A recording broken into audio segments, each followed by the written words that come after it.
Hi everyone, this is Elizabeth McCracken. Our video today aims to provide a sample schedule for accelerated learning, which will support you with packing 4 days of instruction into 2 days, supporting your blended learners. Adhering to classroom schedules has not always been easy, and even though good teachers convey to their students the importance of education, it is time management processes that maximize learning. Our main teaching contents are very similar across the K-5 grade span. As a grade level department, it is vital to stay on pace with the curriculum documents so that both our blended and virtual learners end each unit together for common assessments and the end of the year together for essential learning that prepares them for next year. We can only achieve this with prioritized lesson planning that allows for connections, discussions, and interactions, and planning those asynchronous activities that would reinforce previous learning or be prior schema building experiences for accessing the interactive lessons prepared for them.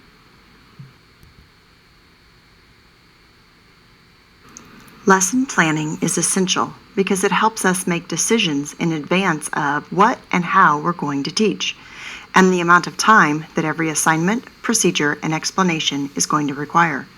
We know that this is important for both new and experienced teachers. Even though it doesn't guarantee a successful lesson, it supports maximizing our on-site instruction for blended learners. It will also help us with capitalizing on asynchronous opportunities.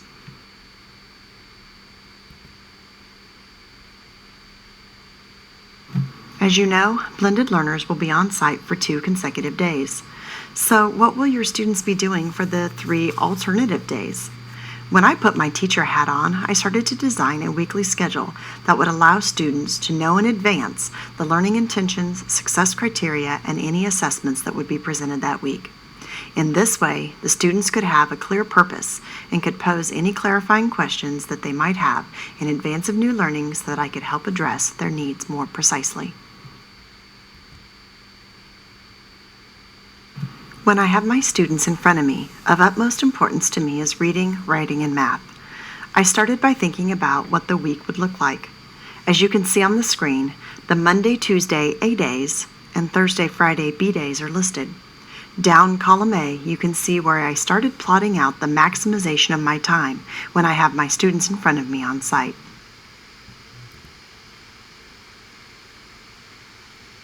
So as we look at my schedule here, you can see that when the students arrive in the morning, they will be doing some kind of word work or vocabulary building accelerated learning technique. I am picturing a game or activity that sets the tone for the day and reinforces prior learning. Then you see I have developed a 1-hour reading block. During that block, following the whole group mini lesson, I will have 1 or 2 guided reading groups based upon the students who I have in front of me. This gives me 1 entire reading block from 9 to 10 a.m. Within my schedule, I have dropped in the components of my lesson plans that I can then write or type in for the convenience of having both my schedule and my lesson plans all in one location. Next, I was sure to set aside time for a number talk and an hour for my math block from Eureka Math.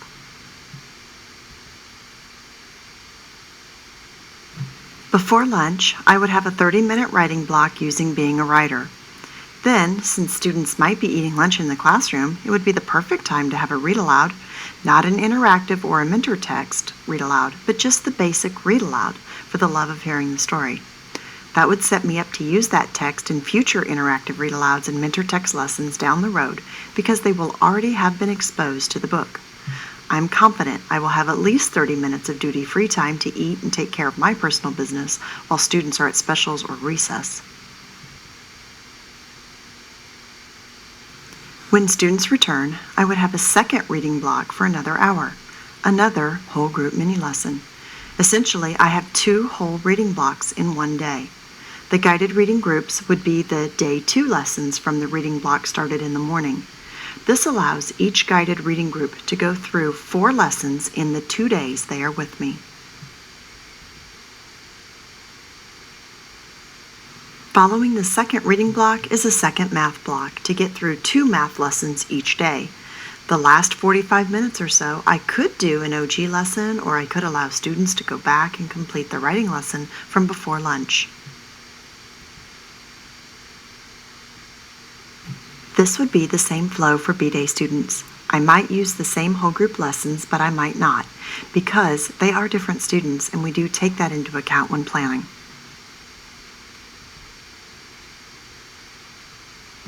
The guided reading groups would most likely be different, and I would use iReady and BASS for grades 1 through 5 to determine the guided reading groups that I needed to prepare. At the kindergarten level, I would use baseline data from LIDS and SightWords and the Brigance data we got from kindergarten screening in August. On Wednesdays, I would plan a first of the day class meeting with all of my students. We can check in during the class meeting and help us bond as a whole class, doing read-alouds and activities. Then I would set aside at least 1 hour every Wednesday to do a personalized check-in with my students.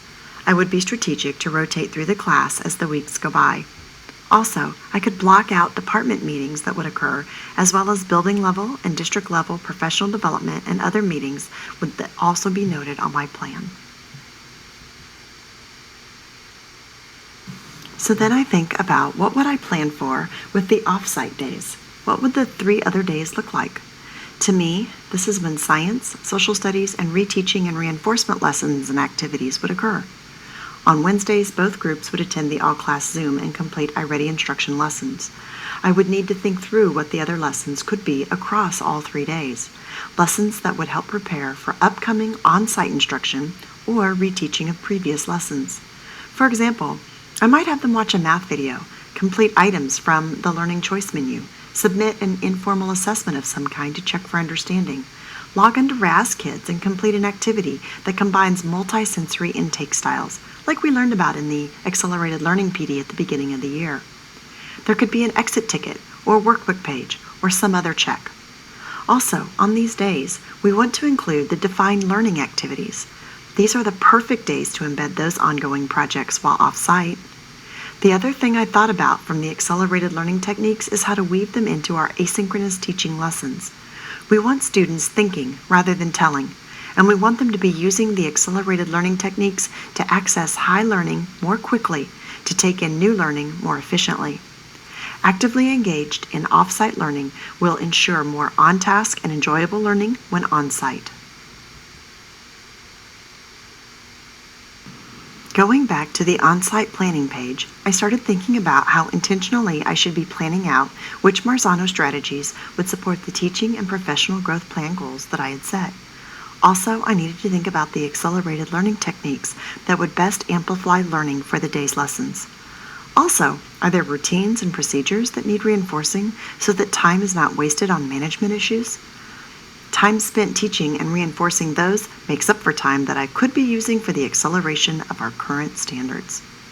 Similarly, on the off-site planning pages, I should also think through the exact strategies that would be most helpful for my students to be accessing new information and which acceleration techniques would best be employed when they get into the work.